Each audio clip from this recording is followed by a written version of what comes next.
ఆడవాళ్ళలో సొంతి ఆపరేషన్ అనేది జనరల్గా ఉండదండి. నార్మల్లీ ఆడవాళ్ళలో హైమన్ అనేది ఉంటుంది. హైమన్ అని మనం తెలుగులో దీన్ని కన్నెపొర అంటాం. కన్నెపొర అంటే ఆ వెజైనాకి ఓపెనింగ్ని క్లోజ్ చేసే పొర లాంటిది. నార్మల్గా మనకు కొన్ని రకాల బుక్స్లో మనం చదువుతూనే ఉంటాము, లేకపోతే కొన్ని రకాల సీన్స్లో చూస్తూ ఉంటాము, కొన్ని రకాల రిలీజియన్స్లో ఈ కన్నెపొర బేస్డే కొన్ని స్టోరీస్ ఉంటాయి. అంటే ఫస్ట్ నైట్ రోజు కంపల్సరిగా ఆ కన్నెపొర బ్రేక్ అవ్వాలి, బ్లడ్ రావాలి, అది అలాగ వస్తేనే ఈ అమ్మాయి వర్జిన్, లేకపోతే వర్జిన్ కాదు అనే అపోహలు చాలా వరకు ఉన్నాయి. సో ఇవన్నీ అపోహలు మాత్రమే. సో కన్నెపొర అనేది అది ఒక చిన్న పొర లాంటిది.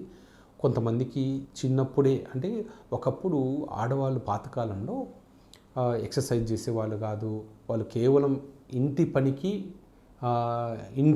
ఇంట్లో ఉండడానికి మాత్రమే, అంటే చదువుకునే వాళ్ళు కాదు, బయటికి వెళ్ళే వాళ్ళు కాదు, కేవలం ఇంటి పనికి మాత్రమే వాళ్ళు పరిమితమై ఉండేవాళ్ళు.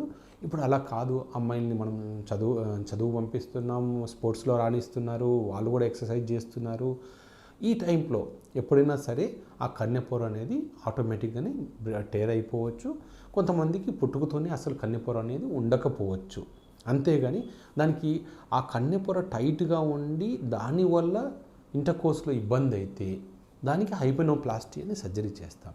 అంటే ఎవరికైతే ఆ అసలు ఈ కన్నెపొర టైట్గా ఉందా లేదా అని చూసుకోవడానికి మనం 2 ఫింగర్ టెస్ట్ అంటాం. అంటే ఎవరికైతే 1 ఫింగర్ ఈజీగా వెళ్ళి 2వ ఫింగర్ డిఫికల్ట్గా వెళ్తుంటుందో వాళ్ళకు టైట్గా హైమన్ ఉన్నట్టు. కొంతమందికి 1 ఫింగర్ కూడా లోపలికి వెళ్ళకపోతే జనరల్గా అది చాలా టైట్ హైమన్ ఉన్నట్టు. జనరల్గా గైనకాలజిస్ట్ని కన్సల్ట్ చేస్తే వాళ్ళు ఈ హైమెనోప్లాస్టీ ప్రొసీజర్ చేస్తారు. ఇది చాలా చిన్న ప్రొసీజర్, ఒక 5 to 10 మినిట్స్లో అయిపోతుంది. జనరల్గా పెయిన్ అనేది ఉండదు, జనరల్గా కుట్లు కూడా అవసరం లేదు. సో అంతేగాని దీన్ని సర్కంసిషన్ అనము, దీన్ని హైమెనోప్లాస్టీ అంటాం.